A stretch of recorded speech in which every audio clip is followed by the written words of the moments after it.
घने जंगलों और दूर दूर तक फैले हरे मैदानों के बीच स्थित था अरण्यपुर नाम का एक छोटा सा राज्य।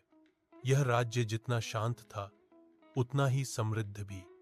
अरण्यपुर की शान था उसका शाही अस्तबल, और उस अस्तबल का गौरव था एक घोड़ा वीर। वीर कोई साधारण घोड़ा नहीं था। उसका शरीर मजबूत, चाल में बिजली जैसी तेजी और आंखों में गहरी समझ थी। कहा जाता था कि वह केवल आदेश नहीं समझता बल्कि मनुष्यों के भाव भी पढ़ लेता था। राजा धर्मकेतु वीर से अत्यंत प्रेम करते थे। युद्ध हो या यात्रा, राजा हमेशा वीर पर ही सवार होते। वर्षों तक वीर ने राजा का साथ निष्ठा से निभाया, लेकिन समय के साथ राजा बूढ़े होने लगे और उनके पुत्र युवराज चंद्रसेन को राज्य की जिम्मेदारियां सौंप दी गईं। युवराज चंद्रसेन बहादुर तो था, लेकिन उतावला और घमंडी भी। उसे अपनी शक्ति पर अत्यधिक विश्वास था। उसने अस्तबल में नए अरबी घोड़े मंगवाए जो दिखने में सुंदर और चाल में आकर्षक थे। उनके आने के बाद वीर को धीरे धीरे नजरअंदाज किया जाने लगा। यह घोड़ा बूढ़ा हो गया है, युवराज ने एक दिन कहा। अब मुझे ऐसे घोड़े चाहिए जो मेरी शान बढ़ाएं। वीर यह सब सुनता था। वह बोल नहीं सकता था, लेकिन समझता सब था।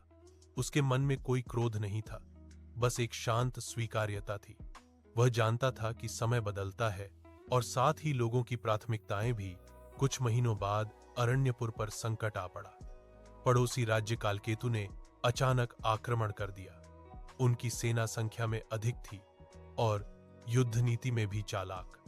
युवराज चंद्रसेन ने बिना पूरी तैयारी के युद्ध का निर्णय ले लिया। युद्ध के दिन युवराज नए घोड़ों में से एक पर सवार हुए। आरंभ में सब ठीक लगा, लेकिन जैसे ही युद्ध ने भयानक रूप लिया, वह घोड़ा शोर और रक्त देखकर घबरा गया। रणभूमि में अचानक वह बेकाबू हो गया और युवराज को लेकर जंगल की ओर भाग निकला। युवराज ने बहुत कोशिश की, पर घोड़ा नहीं रुका। कुछ ही देर में वे गहरे जंगल में खो गए। न रास्ता पता, न सेना का कोई संकेत। शाम होते होते युवराज भय और थकान से टूट चुके थे। उधर जब राजा धर्मकेतु को यह समाचार मिला तो वे चिंतित हो उठे। उन्होंने अस्तबल की ओर देखा और धीमे स्वर में कहा, काश वीर आज हमारे साथ होता। यह बात जैसे हवा के साथ वीर तक पहुंच गई। बूढ़ा समझा जाने वाला वह घोड़ा अचानक चैतन्य हो उठा। उसने अस्तबल की रस्सी तोड़ी और जंगल की दिशा में दौड़ पड़ा। वर्षों का अनुभव उसके कदमों में था। वह जंगल के रास्तों, गंधों और ध्वनियों को पहचानता था। रात गहरी हो चुकी थी जब वीर ने युवराज को खोज निकाला। युवराज थके हुए एक पेड़ के नीचे बैठे थे। जैसे ही उन्होंने वीर को देखा, उनकी आंखों में आश्चर्य और पश्चाताप दोनों आ गए। वीर तुम? युवराज की आवाज भर्रा गई। वीर चुपचाप उनके पास आया और सिर झुका दिया, जैसे कह रहा हो, आइए बैठिए। युवराज बिना कुछ कहे वीर की पीठ पर बैठ गए। वीर ने बिना रुके, बिना डरे सीधा रास्ता पकड़ा। उसने शत्रु सेना से बचते हुए युवराज को सुरक्षित राज्य की सीमा तक पहुंचा दिया। अगली सुबह जब वीर युवराज को लेकर महल पहुंचा तो पूरा राज्य स्तब्ध रह गया। राजा धर्मकेतु की आंखों में आंसू थे। युवराज घोड़े से उतरकर सीधे वीर के सामने घुटनों के बल बैठ गए।